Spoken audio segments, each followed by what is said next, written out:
अच्छा, ये जो वीडियो है इसमें हम लोग देखने वाले हैं कि प्लेसेंटा क्या होता है ना।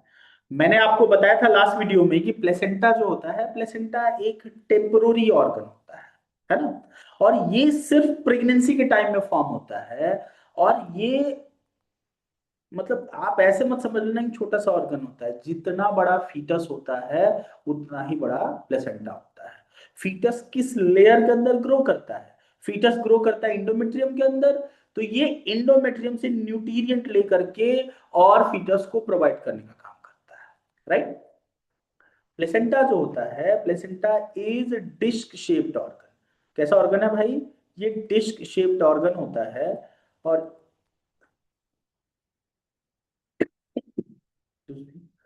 ये डिश शेप्ड ऑर्गन होता है।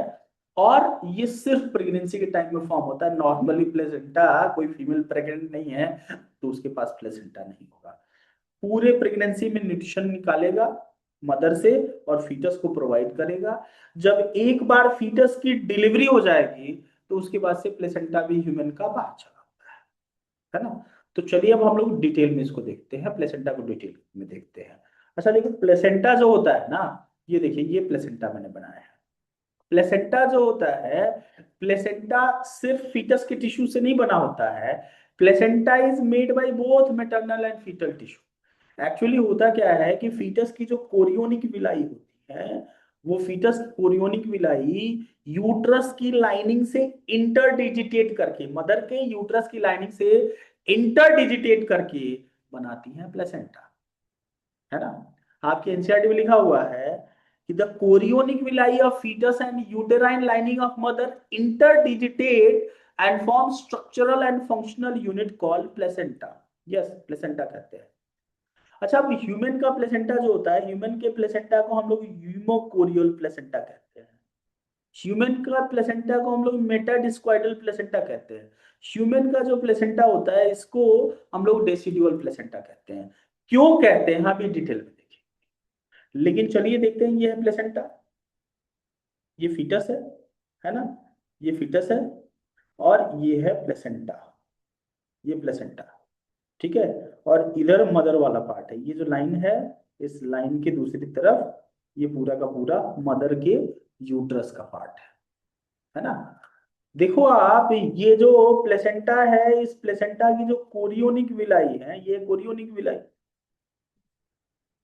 चूंकि फीटस के प्लेसेंटा की कोरियोनिक विलाई जो होती है वो मदर के ब्लड में डूबी हुई होती है, इसलिए ह्यूमन के प्लेसेंटा को हीमोकोरियल प्लेसेंटा कहते हैं। समझिए होता क्या है, जो यूट्रस की लाइनिंग होती है ना फीमेल की, वो क्या करती है कि वो फोल्ड होकर के कुछ स्पेसेस बना लेती हैं। उन स्पेसेस को कहते हैं इंटरविलस स्पेसेस। वो इंटरविलस स्पेसेस में उनकी ब्लड वेसल्स आकर के ब्रेक हो जाती है। और ब्लड वेसल्स आकर के वहां पे ब्रेक होती हैं। और उससे क्या होता है कि वहां पे ब्लड आ जाता है। और उसी ब्लड में डूबा हुआ रहता है ये फीटस का कोरियोनिक विलाई। इसलिए ह्यूमन के प्लेसेंटा को हम लोग कहते हैं हीमोकोरियल प्लेसेंटा कहते हैं। अच्छा, बेबी डिलीवरी के बाद से जो प्लेसेंटा होता है वो बाहर शेड ऑफ हो जाता है, बाहर मन चला आता है बेबी डिलीवरी के बाद से, इसलिए इसको डेसिडुअल प्लेसेंटा कहते हैं। मेटाडिस्क्वाइडल क्यों कहते हैं हम आगे देखेंगे। अच्छा देखो, अगर आप ह्यूमन के प्लेसेंटा के स्ट्रक्चर को देखोगे तो फीटस किस लेयर में रहता है? इंडोमेट्रियम के अंदर रहता है। इंडोमेट्रियम के नीचे कौन सी लेयर होती है? मायोमेट्रियम होती है। तो फीटस और मायोमेट्रियम के बीच में, समझना बात को, फीटस और मायोमेट्रियम के बीच में जो प्लेसेंटा होता है, उस प्लेसेंटा को हम लोग कहते हैं डेसिडुअल प्लेस, सॉरी, डेसिडुआ बेसिलिस कहते हैं उसको, राइट। उसके बाद से ये मदर का यूट्रस का ल्यूमेन है। सारा कुछ तो यूट्रस के अंदर ही हो रहा है ना। तो ये यूट्रस का ल्यूमेन है और ये फीटस है ना। फीटस और यूट्रस के ल्यूमेन के बीच में ये वाला हो गया प्लेसेंटा, प्लेसेंटा का ये पार्ट हो गया। तो जो प्लेसेंटा फीटस और मदर के ल्यूमेन के बीच में है उसको हम लोग कहेंगे डेसिडुआ कैप्सुलरिस। उसे क्या कहेंगे हम लोग? डेसिडुआ कैप्सुलरिस कहेंगे। उसके बाद से जो प्लेसेंटा चारों तरफ यूट्रस में फैला हुआ है, उस प्लेसेंटा को हम लोग कहेंगे डेसिडुआ पेराइटालिस। तीन प्लेसेंटा है यहाँ पर, एक फीटस और मायोमेट्रियम के बीच में है डेसिडुआ बेसिलिस, दूसरा फीटस और ल्यूमेन के बीच में है decidua capsularis, and another part of placenta is spreaded all over the uterus, that is decidua parietalis. तो अलग अलग भाई प्लेसेंटा है अपना, न्यूट्रिशन लिया, न्यूट्रिशन लेकर के फीटस को दिया, फीटस ग्रो कर रहा है। फाइन। अब प्लेसेंटा का फंक्शन डिटेल में देखते हैं। प्लेसेंटा का जो फर्स्ट फंक्शन, अच्छा एक बात तुम्हें बताना बहुत इंपॉर्टेंट, भूल ही गया। चलो ये तो प्लेसेंटा हो गया, है ना, प्लेसेंटा न्यूट्रिशन ले रहा है, लेकिन प्लेसेंटा और फीटस को कनेक्ट करने के लिए बीच में एक रोप लाइक स्ट्रक्चर होता है, and this rope like structure is called umbilical cord. This rope like structure is called umbilical cord. ये मदर से न्यूट्रिशन लिया, जो प्लेसेंटा न्यूट्रिशन लेता है उसको ये अम्बिलिकल कॉर्ड फीटस में ट्रांसपोर्ट करने का काम करता है। भाई ये जो अम्बिलिकल कॉर्ड होता है ना, ये अच्छा कॉर्ड का मतलब ही है रोप लाइक स्ट्रक्चर। ये जो अम्बिलिकल कॉर्ड होता है इसके अंदर 3 ब्लड वेसल्स होती है। अम्बिलिकल आर्टरी, अम्बिलिकल आर्टरी होती है। कितनी अम्बिलिकल आर्टरी होती है? 2 अम्बिलिकल आर्टरी होती है। And next one is umbilical when. Umbilical when एक ही होती है। जो अम्बिलिकल वेन होती है वो ऑक्सीजनेटेड ब्लड कैरी करती है, लेकिन दोनों umbilical artery deoxygenated blood carry करती है। मतलब मदर से फीटस के पास ऑक्सीजनेटेड ब्लड को लेकर के जाने का काम अम्बिलिकल वेन करती है, और फीटस से मदर की तरफ डीऑक्सीजनेटेड ब्लड लेकर के जाने का काम अम्बिलिकल आर्टरी करती है। राइट। अम्बिलिकल आर्टरी के अंदर जो भी ब्लड होता है वो 100% फीटल ब्लड होता है, मदर ब्लड नहीं होता। एक बार प्लेसेंटा में एंटर कर गया ब्लड तो वो अब मदर ब्लड नहीं रहा, वो फीटल ब्लड प्लेसेंटा के थ्रू, मतलब फीटस में चला गया। तो अब इस प्लेसेंटा का पहला फंक्शन क्या होता है कि न्यूट्रिएंट लेता है, ये ग्लूकोज लिया, अमाइनो एसिड लिया, आयंस लिए, हार्मोन्स लिया, ग्रोथ फैक्टर्स लिए मदर से लिए, और मदर से लेकर के ये ट्रांसपोर्ट करता है फीटस को। First function. सेकेंड फंक्शन क्या होता है, excuse me, excuse me, mother जो होती है, मदर फीटस को प्रोटेक्ट करने के लिए, उसको न्यूट्रिएंट प्रोवाइड करने के लिए एंटीबॉडीज भेजती है। मान लो फीटस को इन्फेक्शन हो गया, मदर को लग रहा है इस बच्चे को हमें प्रोटेक्ट करना है, तो वो एंटीबॉडीज भेजती है। Placenta transport antibody to fetus, लेकिन कौन सा एंटीबॉडी? सिर्फ और सिर्फ इम्यूनोग्लोबुलिन जी एंटीबॉडी। उसके अलावा कोई और एंटीबॉडी प्लेसेंटा के थ्रू एंटर हो ही नहीं सकता। जो सबसे पावरफुल टाइप का एंटीबॉडी होता है इम्यूनोग्लोबुलिन जी एंटीबॉडी, उसको मदर ट्रांसपोर्ट करने का काम करती है प्लेसेंटा से। राइट। इम्यूनोग्लोबुलिन जी का रिसेप्टर होता है प्लेसेंटा के अंदर, इसकी वजह से ये इम्यूनोग्लोबुलिन जी आराम से मदर के अंदर जाता है। राइट। तो पहला फंक्शन बता दिया मैंने, दूसरा फंक्शन बता दिया है मीन इम्यूनिटी। थर्ड फंक्शन क्या होता है कि ये जो फीटस है अपना मेटाबॉलिक वेस्ट है, कार्बन डाइऑक्साइड है, यूरिया है, वो प्लेसेंटा के थ्रू मदर को ट्रांसपोर्ट करता है। But next function is very important. Placenta is great endocrine, कई सारे हार्मोन्स को सीक्रेट करता है। उन सारे हार्मोन्स को डिटेल में देखते हैं। देखो जो पहला हार्मोन सीक्रेट करता है प्लेसेंटा अपने कोरियोनिक विलाई से, वो है ह्यूमन कोरियोनिक गोनाडोट्रोपिन। कौन सा हार्मोन? Human chorionic gonadotropin. देखो जो ह्यूमन कोरियोनिक गोनाडोट्रोपिन हार्मोन होता है, मैंने बताया था कि जो कॉर्पस ल्यूटियम होता है ना, ये कॉर्पस ल्यूटियम को मेंटेन करके रखने का काम करता है। यस। हालांकि थर्ड मंथ के बाद से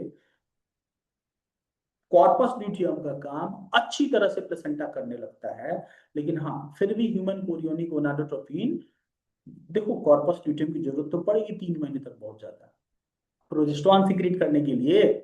3 महीने के बाद से ये प्रोजेस्टेरॉन सीक्रेट करने लगता है प्लेसेंटा, लेकिन 3 महीने तक उसकी बहुत ज्यादा जरूरत रहती है, तो उसको मेंटेन करके रखता है human chorionic gonadotropin. Yes, it maintain pregnancy. How it maintain pregnancy? It will maintain corpus luteum. Corpus luteum will secrete progesterone progesterone maintain thickness and secretory nature of endometrium that will maintain pregnancy. दूसरा बहुत important hormone होता है, इसका नाम है human placental lactogen. ये जो human placental lactogen होता है, इसको आप ह्यूमन कोरियोनिक सोमैटोमेमोट्रोपिन भी कहते हैं। ये मेमोरी ग्लैंड में ग्रोथ करवाता है, मेमोरी ग्लैंड में ग्रोथ करवाएगा, मेमोरी ग्लैंड में डिफरेंशिएशन करवाएगा, मेमोरी ग्लैंड में एल्वुलाई ग्रो होगी, ताकि देखो प्रेगनेंसी के बाद से बेबी डिलीवर होगा ना, तो उस बेबी को खूब सारा न्यूट्रिशन, खूब सारा मिल्क चाहिए ना, तो उस मिल्क का फॉर्मेशन मेमोरी ग्लैंड के अंदर होगा। तो मेमोरी ग्लैंड को डेवलप करने का काम प्रेगनेंसी में कौन करता है? तो ये करता है human placental lactogen. Next hormone जो होता है, जो प्रेगनेंसी के एंड में सीक्रेट होता है प्लेसेंटा से, वो है रिलैक्सिन हार्मोन। हालांकि जो हमारा इंडिया है, इंडिया के टेक्स्ट बुक में तो ओवरी दिया हुआ है, but it should be very clear कि ओवरी के अंदर होता है कॉर्पस ल्यूटियम। कॉर्पस ल्यूटियम भी सीक्रेट करता है रिलैक्सिन हार्मोन प्रेगनेंसी के एंड में, लेकिन उससे काफी ज्यादा रिलैक्सिन हार्मोन सीक्रेट करता है प्लेसेंटा। रिलैक्सिन हार्मोन का काम क्या होता है? देखो, बेबी जिस समय डिलीवर होता है, तो डिलीवर तो होता है बर्थ केनाल से ही ना, baby deliver, yes, baby birth canal से ही डिलीवर होता है ना। वो जो फीटस है, वो बेबी जब बाहर डिलीवर हो रहा है, तो जहां पे हमारे प्राइवेट हेयर्स होते हैं ना, उन प्राइवेट हेयर्स के ठीक नीचे बर्थ केनाल होता है। उन प्राइवेट हेयर्स के ठीक नीचे एक स्ट्रक्चर होता है प्यूबिक सिम्फेसिस। प्यूबिक सिम्फेसिस वो पॉइंट है जहां पर लेफ्ट और राइट साइड से दो हिप बोन आकर के एक दूसरे को ज्वाइन करती हैं, और बीच में एक व्हाइट फाइब्रस कार्टिलेज होता है। अब ये हार्ड स्ट्रक्चर होता है, राइट। रिलैक्सिन हार्मोन इसको थोड़ा सा, इस हार्ड स्ट्रक्चर को रिलैक्स कर देता है, ताकि बेबी स्मूथली बाहर आ जाए, उसकी गर्दन नहीं फंसे वहां। Yes, so relaxin relaxes pubic symphysis. It secrete only at the end of pregnancy. Yes, तो human chorionic gonadotropin, human placental lactogen, relaxin hormone सिर्फ और सिर्फ प्रेगनेंसी में सीक्रेट होते हैं। उसके अलावा भी बहुत सारे इंपॉर्टेंट हार्मोन्स हैं। जो सबसे इंपॉर्टेंट हार्मोन है प्रेगनेंसी को मेंटेन करने वाला, तो प्रोजेस्टेरॉन हार्मोन है। Yes, progesterone hormone maintain thickness and secretory nature of endometrium, तभी तो उसके अंदर बच्चा रह पाएगा ना। और जो सेल डिवीजन करवाने का काम होता है, वो एस्ट्रोजन कर देता है। तो एस्ट्रोजन और प्रोजेस्टेरॉन मिलकर के प्रेगनेंसी को करते हैं सपोर्ट। फिर इसके अलावा और भी कई सारे हार्मोन्स होते हैं, वो भी सीक्रेट होते हैं। जैसे एक हार्मोन है कोरियोनिक कॉर्टिकोट्रोपिन। ये कोरियोनिक कॉर्टिकोट्रोपिन क्या होता है समझिए। मैंने आपको बताया था कि जो हाइपोथैलेमस होता है, हाइपोथैलेमस से एक हार्मोन सीक्रेट होता है, बताया था ना आपको। हाइपोथैलेमस से एक हार्मोन सीक्रेट होता है, और उस हार्मोन को हम लोग कहते हैं कॉर्टिकोट्रोपिन रिलीजिंग हार्मोन। यही कॉर्टिकोट्रोपिन रिलीजिंग हार्मोन जब सीक्रेट होता है प्लेसेंटा से, तो इसको हम कहते हैं कोरियोनिक कॉर्टिकोट्रोपिन। ये एंटीरियर पिट्यूटरी पर जाकर के एक्शन करता है, और एंटीरियर पिट्यूटरी से सीक्रेट करवाता है एडिनोकॉर्टिकोट्रोपिक हार्मोन। ये जो एडिनोकॉर्टिकोट्रोपिक हार्मोन, ये एडिनल कॉर्टेक्स पर एक्ट करता है, और एडिनल कॉर्टेक्स से कॉर्टिसोल हार्मोन को सीक्रेट करवाता है, स्ट्रेस हार्मोन, कॉर्टिसोल हार्मोन। और ये कॉर्टिसोल हार्मोन फीमेल के बॉडी के अंदर प्रेगनेंसी में जो ग्लूकोज है उसके लेवल को इंक्रीज करवा देता है। क्यों? क्योंकि भाई देखो, प्रेगनेंसी के टाइम में मदर के बॉडी में ग्लूकोज के दो कंज्यूमर, एक मदर इटसेल्फ और दूसरा फीटस, तो थोड़ा सा ग्लूकोज का लेवल ज्यादा होना चाहिए ना। तो सीआरएच एसीटीएच को सीक्रेट करवाता है, और एसीटीएच कॉर्टिसोल सीक्रेट करवाता है। और यही सीआरएच जब प्लेसेंटा से सीक्रेट होता है, तो इसे कहते हैं हम लोग chorionic corticotropin. Yes, next hormone होता है कोरियोनिक थायरोट्रोपिन। कोरियोनिक थायरोट्रोपिन क्या होता है? ये chorionic thyrotropin thyroid releasing hormone होता है। थायराइड रिलीजिंग हार्मोन आपको मैंने बताया था कि हाइपोथैलेमस से सीक्रेट होता है, और ये thyroid releasing hormone anterior pituitary पर एक्ट करता है, वहां से थायराइड स्टिमुलेटिंग हार्मोन सीक्रेट करवाता है। Thyroid stimulating hormone act on thyroid gland and it will secret thyroid hormones. Thyroid hormone आपको पता है कि फीटस के न्यूरल सिस्टम के डेवलपमेंट के लिए, सेंट्रल न्यूरल सिस्टम के डेवलपमेंट के लिए, उसके आईक्यू के प्रॉपर डेवलपमेंट के लिए इसेंशियल होता है। तो टीआरएच ऐसे करवाता है। यही टीआरएच जब प्लेसेंटा से सिक्रीट होता है तो इसको कहते हैं कोरियोनिक थायरोटॉक्सिन। तो मैंने आपको बताया our placenta secrete human chorionic gonadotropin, और placenta secrete human placental lactogen, और placenta secrete relaxin, और placenta secrete estrogen and progesterone, and then it secrete chorionic corticotropin, chorionic thyroid। इन सबका फंक्शन भी मैंने आपको बता दिया। ये है भाई अपना प्लेसेंटा, राइट। देखो प्लेसेंटा के बाद से एक और बहुत इंपॉर्टेंट बात है, इसको डिस्कस करने के। एक फीमेल जब प्रेग्नेंट होती है ना, तो कुछ फैक्टर्स होते हैं, they can affect development of fetus, और उन फैक्टर्स को कहा जाता है teratogens. Teratogens are every agent that affect development of fetus. Congenital disease करवा देते हैं। जैसे यूएस में एक मेडिसिन यूज किया जाता था थैलिडोमाइड। ये जो थैलिडोमाइड था, इसको यूज किया जाता था मॉर्निंग सिकनेस में, जो फीमेल में वोमिटिंग सेंसेशन होता है उसके लिए इसको यूज किया जाता है, थैलिडोमाइड यूज किया जाता था।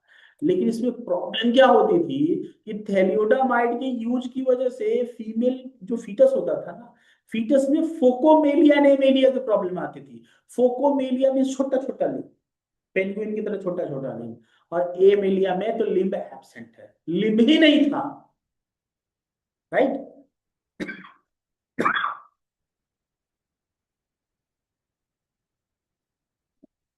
रूट इन्फेक्शन हो गया है, गला सूख जा रहा है तुरंत।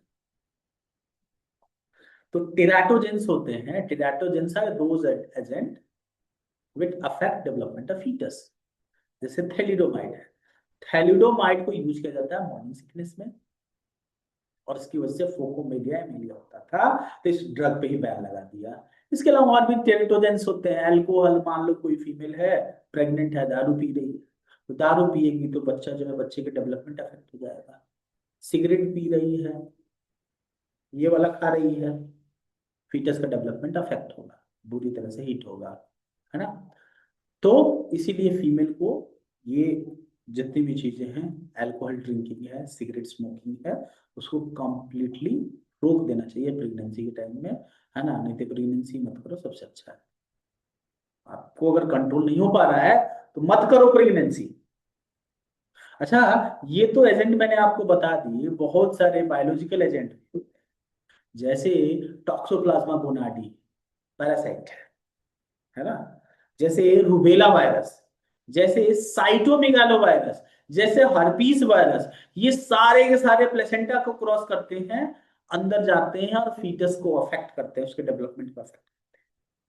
तो TORCH, torch, alcohol consumption, cigarette smoking, thalidomide, ये कुछ मैंने कॉमन फैक्टर्स बताए that affect development of fetus. ये जो वीडियो है इसमें इतना ही, बाकी देखेंगे नेक्स्ट वीडियो में। आज्ञा दीजिए, जय श्री राम।